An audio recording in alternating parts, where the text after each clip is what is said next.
নমস্কার বন্ধুরা, bonsai and nature চ্যানেলে আপনাদেরকে স্বাগত জানাই। তো আজকে আমি একটা আমার ওল্ড বনসাই ট্রি বা বনসাই গাছ প্রতিস্থাপন করব। আর এটা আমার একটা পাকুড় বনসাই। তো এই গাছটির ভিডিও অনেকেই দেখেছেন, যারা দেখেননি তাদের জন্য আমি ভিডিও লিঙ্ক আই বাটনে বা এই ভিডিও শেষে দিয়ে দেওয়ার চেষ্টা করব। তো এই গাছটিকে আজকে আমি রিপোর্টিং করব বা প্রতিস্থাপন করব।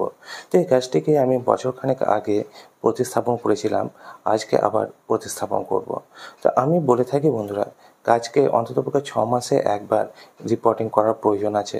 নাও যদি পারেন তো বছরে অন্তত একবার রিপোর্টিং অবশ্যই করবেন। গাছকে রিপোর্টিং বা প্রতিস্থাপন করার পিছনে কারণ হচ্ছে যে বন্ধুরা, গাছকে নতুন করে খাবার দেওয়া, সংমিশ্রণ দেওয়া, গাছের যে রুটগুলো আছে সেই রুট বলগুলোকে ভালোভাবে স্পেস দেওয়া, যাতে করে ভালোভাবে রুটস ডেভেলপ করতে পারে, খাবার পায় গাছ এবং গাছ ভালোভাবে ডেভেলপ করে।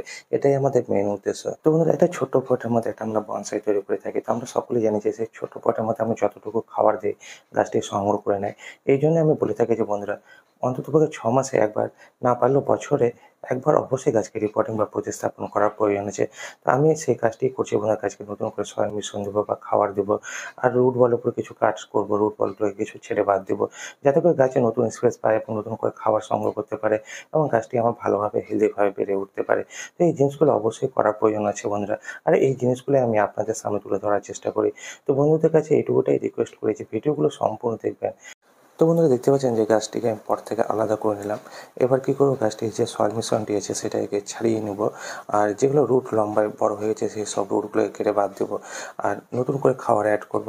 তো কী খাবার দেবো সেটা নিয়ে তো আমি আগেই ভিডিও তৈরি করেছি। আমি সেই ভিডিওর লিঙ্কগুলো এই ভিডিওর মধ্যে দিয়ে দেওয়ার চেষ্টা করব। তো বন্ধুদের কাছে রিকোয়েস্ট, যদি প্রয়োজন হয় তো অবশ্যই সেই ভিডিওগুলো আপনারা দেখে নিতে পারেন। ভিডিও শেষে বা আই বাটনে আমি সেই ভিডিওর লিঙ্কগুলো দিয়ে দেওয়ার চেষ্টা করব। তো এখানে দেখতে পাচ্ছেন অনেকগুলো রুটস আকারে লম্বায় বড় হয়ে গেছে। তো সেই সব রুটসগুলোকে কেটে বাদ দেবো। আর কিছু কিছু রুটস আছে যেগুলো এরির রুটস, একে উপর দিয়ে এসছে। তো সেই সব রুটগুলোকেও আমি ছেঁটে নেবো। তো বন্ধুরা, সাথে থাকুন, পাশে থাকুন আর দেখতে থাকুন বনসাই অ্যান্ড নেচার চ্যানেল।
দেখতে পেলেন যে গাছের যে রুটস আছে সেই রুটস বলের উপর আমি কাজ করলাম, যেগুলো অপ্রয়োজনীয় ছিল সেগুলোকে কেটে বাদ দিলাম। এবার গাছটিকে আমি প্রতিস্থাপন করব। তো প্রতিস্থাপন করার জন্য সয়েল মিশ্রণ আমি আগে থেকে রেডি করে রেখেছিলাম। তো কী সয়েল মিশ্রণের মধ্যে ব্যবহার করলাম সেটা আমি একটু আলোচনা করে নিচ্ছি আপনাদের সামনে। এর মধ্যে শিংকুচি, হাড়ের গুঁড়ো, গোবর সার, আর উপরে যেটা নীল কালারে দিলাম সেটা হচ্ছে ফাঙ্গিসাইড। এতে করে কী হয় বন্ধুরা, রুট বলের উপর কোনো রকম যদি রোগ পোকা আক্রমণ হয়ে থাকে বা যদি কোনো ফাঙ্গাস থেকে থাকে তো সেগুলো নষ্ট হয়ে যাবে। এবার গাছটিকে আমি প্রতিস্থাপন করে দিচ্ছি, আপনারা দেখতে পাচ্ছেন। আর কিছু রুটস যেগুলো আছে সেগুলো এখনও বড় আছে বা বেরিয়ে যাচ্ছে পর থেকে, তো সেই সব রুটগুলোকে কেটে নিচ্ছি। তো বন্ধুরা, আমি এইভাবে কাজ করে থাকি, আর এই ধরনের কাজগুলোই আমি আপনাদের সামনে তুলে ধরার চেষ্টা করি। অল্প সময়ের মধ্যে, অল্প পরিশ্রমের মধ্যে আপনি একটা সুন্দর বনসাই কীভাবে তৈরি করতে পারবেন, আপনার ছাদ বাগানে একটা সৌন্দর্য বাড়াতে পারবেন, সেটা নিয়ে আমি চেষ্টা করে থাকি, আর সেই জিনিসগুলো আমি আপনাদের সামনে তুলে ধরার চেষ্টা করে থাকি। তো বন্ধুদের কাছে রিকোয়েস্ট, ভিডিওগুলো সম্পূর্ণ দেখবেন এবং সম্পূর্ণ দেখার পর যদি মনে হয় যে কোনো জায়গায় বুঝতে অসুবিধা হচ্ছে তো অবশ্যই আমাকে কমেন্ট বক্সে লিখে জানাবেন।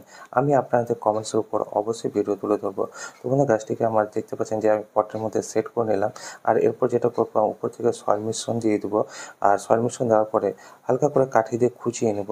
কেন খুঁচিয়ে নেব সেটা সকলেই জানেন, যে আমার এই ভিডিওগুলো আগে দেখেছেন। তবু যারা প্রথমবার দেখছেন তাদের জন্য দু চারটে কথা শেয়ার করছি আমি। যে কাঠি দিয়ে খুঁচিয়ে নেওয়ার পিছনে একটাই কারণ হচ্ছে যে কোনো জায়গায় এয়ার পকেট বা এয়ার গ্যাপ যদি থাকে সেগুলো ভালোভাবে সিল হয়ে যাবে এবং কী হবে, সেখানে কোনো ফাঙ্গাসে বা রোগ পোকার উপদ্রব হবে না, যার ফলে গাছটি আমার ভালোভাবে ডেভেলপ করবে।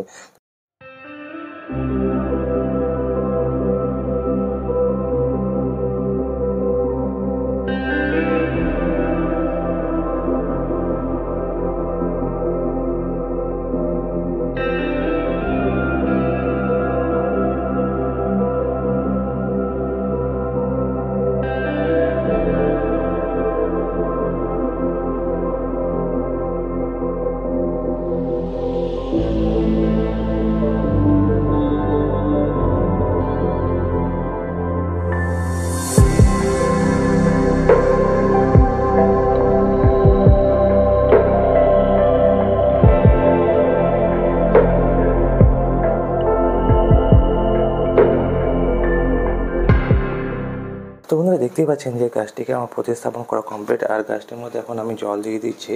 জল দেওয়ার পরে গাছটিকে আমি এইভাবে রেখে দেবো হালকা ছায়াযুক্ত স্থানে। আর গাছটির মধ্যে আমি সেরকম কোনো কাজ করছি না, প্রুনিং ট্রিমিংয়ের কাজ করছি না বা ডিফ্লোরেশন করছি না। কারণ কি বন্ধুরা, কারণ এই গাছটি আমার ওল্ড গাছ, একটা বয়স্ক গাছ। আমি যখন গাছটির উপর ভারী সেরকম কাজ করতে যাই, হয়তো বা আমার গাছটি নষ্ট হয়ে যেতে পারে বা মারা যেতে পারে, তো আমি সেটা চাইবো না।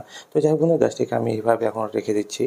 আর এই গাছটির মধ্যে কিছু জায়গায় ওয়ারিং করেছিলাম। ওয়ার করার কারণ হচ্ছে যে গাছের ব্রাঞ্চগুলোকে বা ডালগুলোকে শেপ দেওয়ার চেষ্টা করেছিলাম, তো সেই ওয়্যারগুলোকে আমি রিমুভ করে নিচ্ছি। তো বন্ধুরা, কেমন লাগছে আমার এই কাজগুলো? যদি ভালো লেগে থাকে অবশ্যই ভিডিওটিকে লাইক করবেন। আপনাদের একটা লাইক বন্ধুরা আমাদেরকে উৎসাহ দেয় এভাবে নতুন ভিডিও তুলে ধরার জন্য। বন্ধুদের কাছে রিকোয়েস্ট, যদি ভিডিওগুলো ভালো লেগে থাকে অবশ্যই ভিডিওগুলোকে লাইক করবেন, চ্যানেলটিকে সাবস্ক্রাইব করে রাখবেন। আর আপনাদের মনে কোনো রকম জিজ্ঞাসা পরামর্শ যদি থাকে অবশ্যই আমাকে কমেন্ট বক্সে লিখে জানাবেন, আর বন্ধুদের সাথে অবশ্যই শেয়ার করবেন। তো বন্ধুরা, আজকে এই পর্যন্তই। দেখা হবে আবার নতুন কোনো গাছের উপর কাজ নিয়ে বা আপনাদের কোনো কমেন্টসের উপর ভিডিও নিয়ে। তো সেই সব ভিডিওগুলোকে পাওয়ার জন্য অবশ্যই চ্যানেলটির পাশে থাকুন, সাথে থাকুন। আর এইভাবে আপনাদের ভালোবাসার হাত বাড়িয়ে দিয়ে আমার এই ছোট্ট চ্যানেলটিকে এগিয়ে নিতে সাহায্য করুন। তো বন্ধুরা, আজকে এই পর্যন্তই।